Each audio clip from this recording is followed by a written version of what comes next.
안녕하세요, 오승렬입니다. 베스트 매칭 시간, 이거를 굉장히 좋아하시는 분들 많죠. 오디오 벡터의 R8 아르떼 버전. 오늘은 이 제품 어떻게 소리를 내야 되는지, 그리고 뭐 자주 봤지만 이 제품이 어떤 제품인지도 같이 살펴보도록 하겠습니다.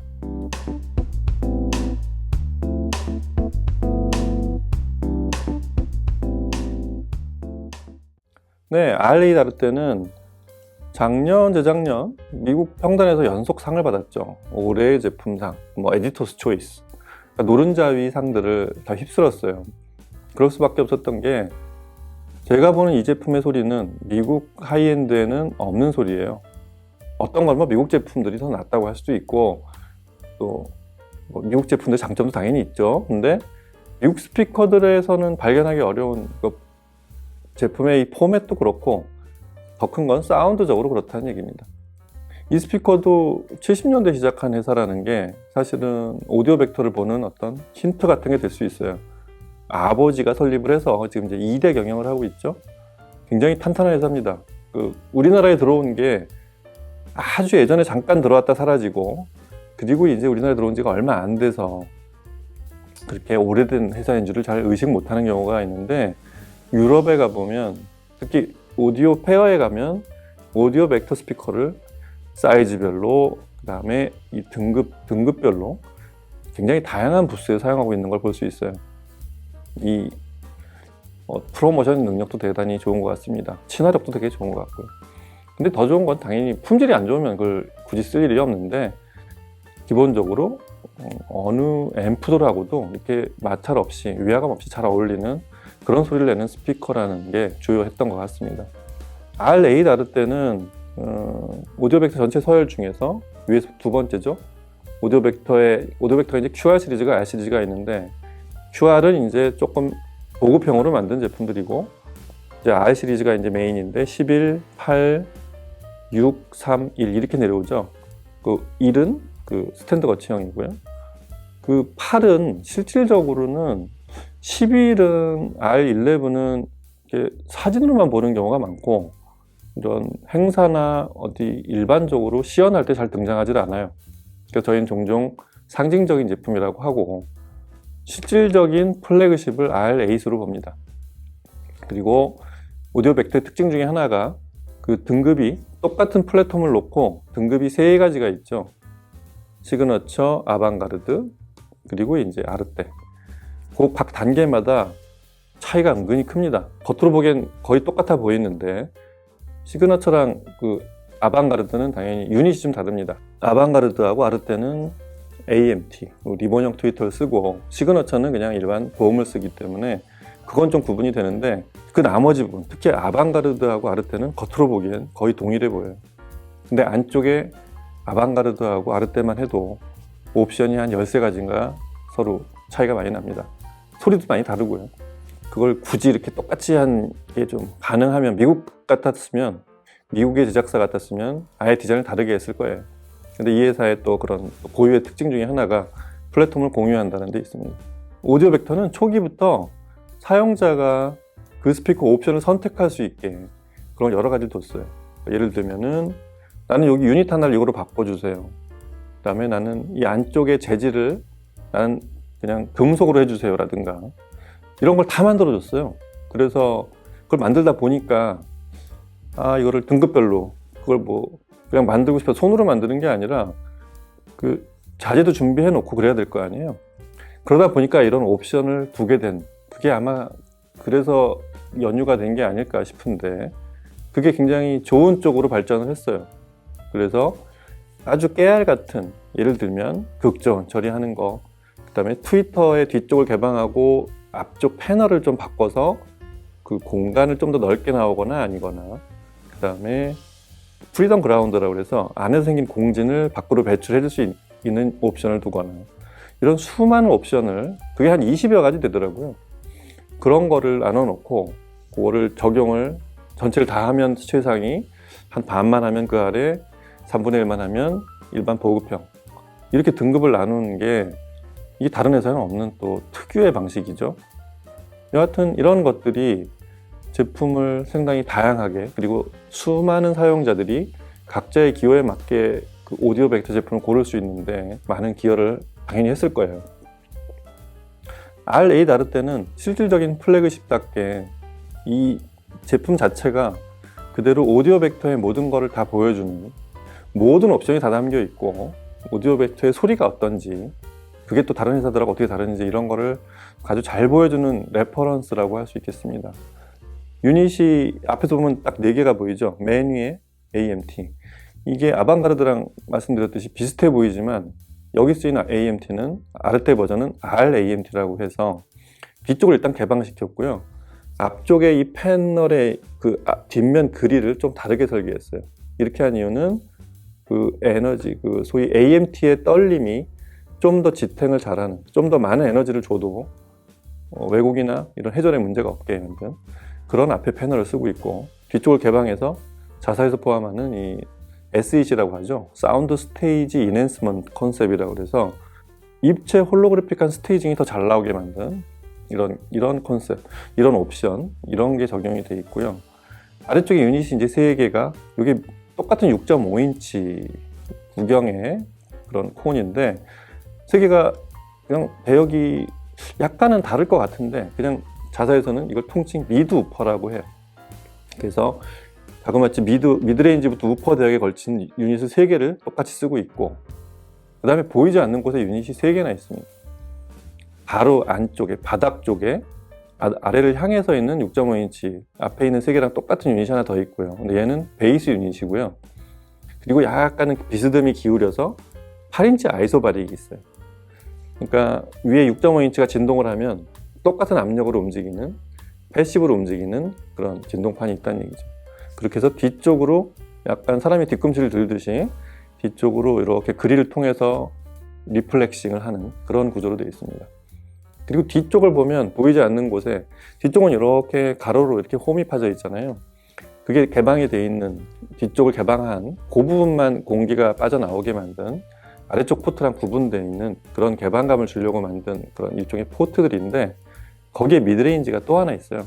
4인치 미드레인지인데 이게 뒷면을 향하게 만든, 저희는 종종 이걸 이제 앰비언스 미드레인지라고 앰비언스 유닛이라고 부르는데, 보통 트위터나 높은 대역을 이렇게 두는 경우가 있는데, 이 RAMT 자체가 이미 고역은 다 해결했기 때문에 RA 아르테에서는 그 미드레인지를 뒤쪽을 개방을 하게, 미드레인지가 뒤쪽을 향하게 만든 이런 구조를 하고 있습니다.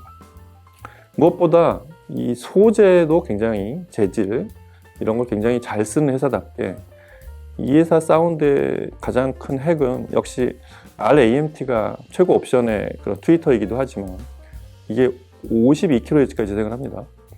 그 다음에 아래쪽에 있는 3개의 유닛이, 이게 밖에서 보면은 반짝거리는, 딱 봐도 카본처럼 생겼잖아요. 근데 안에 진동판 자체는 아라미드 섬유를 썼습니다. 이제 뭐 케블라라고 짐작이 되긴 하는데, 저희가 아는 열에도 강하고 이렇게 잡아당겨도 잘 끊어지지 않고 굉장히 튼튼한 그런 섬유사를 뽑아내서 그거를 짜서 만든 그런 진동판이 일단 기본. 그리고 그 위에 이제 카본으로 코팅을 했어요. 매끈하게 반짝이는, 광택이 나게. 유닛 자체가 되게 이쁩니다. 그래서 미국인들이 미국 평단에서 이 스피커를 아름답다고 한 이유 중에 나무 마감이 아름답다는 게 일단 첫 번째지만, 반짝이는 금속 안쪽에 유닛이 이렇게 콘들이 반짝거리는 그런 외관을 보고서 아마 아름답다고 표현을 많이 하는 것 같아요. 실제로 굉장히 고급스럽습니다. 아름답기도 하지만 굉장히 고급스러워서 뭔가 좀 뽀드득거리는 느낌? 이런 느낌을 주는 그런 스피커죠. 그리고 앞에 이 패널이, 이런 것들도 이제 금속들이 많이 들어가는데 금속을 상당히 잘 다룹니다. 이 앞에 패널이 전부 알루미늄 합금인데, 알루미늄도 등급이 여러 가지인데 여기 쓰인 알루미늄들이 전부 항공기 등급 알루미늄들이라고 합니다. 그래서 앞에 패널은 대단히 두껍게 만들고, 아래쪽에 보면 이 소위 그 베이스 있죠. 베이스가 사실은 전체 중에 이걸 무시하면 안 되는 게, 위에서 공진 차단하려고 별의별 기술과 소재들을 다 넣고서 아래쪽을, 이 바닥을 튼튼하게 못하면 위쪽에서 만든 품질들이 사실 다 무너지는데, 이 아래쪽도 대단히 튼튼한 그 항공기 등급 알루미늄을 똑같이 써서 그렇게 해서 바닥을 만들어 놨습니다. 이렇게 해서 전체 대역이 완전히 광대역이에요. 22Hz에서 52kHz까지 진행을 합니다. 보통 이렇게 생긴 스피커에서 나올 수 있는 최대 대역이에요. 그리고 22Hz 부분까지 저음이 내려가면 사실 못 들을 음악이 없죠. 지구상에서 이렇게 저희가 녹음한 음원 중에는 뭐 10Hz까지 내려가는 그런 스피커들도 종종 있긴 하는데 52kHz 대역을 상위까지 갖춘 그런 22Hz의 위력은 대단합니다. 이 RA 나르테를 드라이브 하려면, 그리고 이런 유닛을 정동작을 시키기 위한 나머지 노력들도 많이 들어가 있어요. 뭐 그런 미세한 부분까지 알려드리자면 뒤에 보이스 콜 전부 티타늄 소재를 썼고, 그다음에 네트워크 전부 극저음 처리했습니다. 영하 238도까지. 이렇게 처리를 하는 스피커들이 대부분 가격이 비싼데요. 그 비용이 많이 들기 때문이죠. 다이나믹과 기타 아주 높은 대역들, 이렇게 확산감이 좋고 홀로그래픽한 이미지를 이렇게 재생해야 되는, 이럴 때 극저온 처리 방식이 결국은 케이블과의 도체들한테, 금속한테 케이블과 도체들의 그런 결정 구조를 주는 게 이제 극저온 처리인데, 이런 것들이 이런 소리를 낼 수 있는데까지, 말단까지 모두 그런 것까지 신경을 쓴 그런 제품이라고 보시면 되겠습니다. RA 나르테는 사실 드라이브 하기가 이렇게 수월치는 않습니다. 말씀드린 대로 유닛이 총 6개가 들어가 있는 4웨이 시스템이고, 무엇보다 제일 어려운 거는 이 아래쪽에 있는 아이소바릭 구조로 되어 있는 그런 스피커를 써보신 분들이나 한번 드라이브 해보신 분들은 느끼지만 그게 무조건 파워로 되지는 않습니다. 대출력을 들이대면 뭔가 이렇게 출렁거린 다음에 멈춰지질 않아서, 액티브는 전기가 멈추면은 앰프가 좋으면 알아서 멈추는 댐핑으로 해결할 수가 있는데, 패시브는 이게 멈춰지지가 않습니다. 그래서 이거를 얼마나 정동작 시킬 수 있는지 그 요령이 상당히 필요한데, 이 8인치나 된단 말이에요, 아이소바릭이. 그래서 이 스피커를 드라이브하는 관건은 가능하면 모노블록을 쓰시는 게 제일 좋아요. 양쪽에 양쪽 좌우 스피커를 딱 틀어질 수 있는 그런 각각의 앰프를 쓰시는 게 제일 좋은데, 스테레오 버전으로 해결할 수도 있습니다, 물론. 그리고 두 번째는 너무 큰 출력을 들이대지 않는 게 좋아요. 이 스피커를 아이소바릭을 꽉 잡겠다고 뭐 다른 아이소바릭 구조 스피커들을 드라이브 할 때도 마찬가지지만, 그 저음을 잡아보겠다고 대출력을 들이대면 이 진폭이 더 큰 그런 출렁임이 더 확대가 되죠. 그러면은 저음은 저음대로 굉장히 불안정해지기도 하고, 소리는 커집니다만 멈춰지지를 않는 데서 생기는 문제들이 더 커져요. 그리고 그와 동시에 높은 대역의 에너지가 과잉이 되는 경우가 많습니다. 여하튼 이런 것들을 알고서 RA 나르테를 드라이브 해야 되는데, 가장 좋은 건 순도가 높은 적당한 출력의 앰프를 쓰시는 게 좋습니다. 적당하다는 표현이 이게 또 상대적인 거라 사용자의 공간과 본인의 취향에도 사실 또 어떤 장르의 음악을 듣느냐에 따라서도 달라지긴 하는데, 대략 60W에서 100W 사이 정도의 아주 흔한 말로 그냥 점잖은 출력을 쓰시는 게 좋아요. 그렇지 않으면 방금 말씀드린 대로 일단 저역에 문제가 생깁니다. 오히려 가끔 특이한 앰프 중에 출력도 높고 이 아주 동작을 움직임과 멈춰 세우는 걸 잘하는 그런 앰프들을 쓰시면 당연히 좋긴 한데, 가능하면 지금 같은 60에서 100W 정도의 출력을 쓰면 훨씬 효과적이라는 걸 아마 알 수 있는데, RA 나르테를 제가 상당히 다양한 앰프들을 매칭해서 들어보고 나서 생긴 생각입니다. 이렇게 해야 특히 RAMT, 여기서 원래 오디오 벡터가 지향했던, 들려주고자 했던 그런 아주 디테일하면서도 실제 현장에 있는 것 같은 느낌, 높은 대역 쪽에서 시청자를 이렇게 감싸온 듯한 독특한 그런 음장과 음색이 같이 나타나기 시작합니다. 음색하고 스테이징이 서로 위화감이 생길 수도 있어요. 스테이징은 너무 좋은데 고음이 거칠어, 혹은 고음은 되게 듣기 좋은데 평면적이에요. 입체감이 하나도 안 살고, 원래 녹음은 대단히 입체적인 녹음인데 이 두 개를 다 내줘야 되는 게 사실은 트위터에서 해줘야 되는 거라 트위터도 잘 만들어야 되긴 합니다. RAMT는 제가 들어본 이 소위 리본형, AMT는 리본형이라고 이렇게 굳이 분류하지는 않지만, 이렇게 도움형이 아닌 주름진 이런 막으로 방막으로 소리를 내는 트위터 중에 최고 수준이에요. 바로크 합창을 들어도 그렇고 아주 강한 락 음악을 들어도 그렇고 이 내성도 대단히 뛰어납니다. 소위 파워 핸들링이. 이런 성향에 가장 잘 맞는 소리샵 내에서 볼 수 있는 앰프 중에는 역시 T+A만한 게 없어요.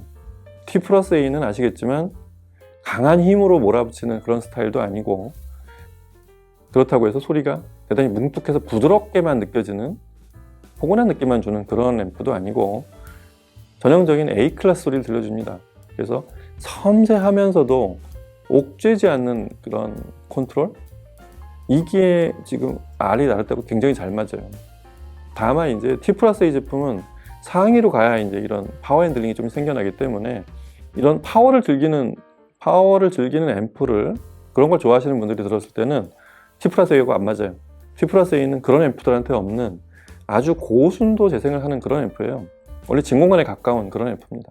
특히 상위의 저 HV 라인업들 특징이 그렇습니다. 그래서 지금 RA 나르테에도 가장 잘 맞는 건 A3000 HV 파워와 PA3100 HV 프리를 쓰시는 게 제일 좋습니다. 이 두 개 조합이 가격적으로 굉장히 잘 맞고 가장 소리샵 내에서 순도가 높은 앰프 중에 하나예요. 이 앰프로 RA 나르테를 드라이브하면 이 낮은 대역에서도 상당히 해상도가 뛰어난 베이스가 나오기 시작하면서 뒤를 이렇게 쭉 감싸온 듯한 베이스. 이 RA 나르테에서 R6도 그렇지만 이 아이소바릭을 잘 드라이브를 하게 되면 너무 강하지도 약하지도 않은 힘을 딱 그 적정한 힘을 찾아내면 그때 베이스의 울림이 대단합니다. 위력적이기도 하고 실제 저음 같은 느낌?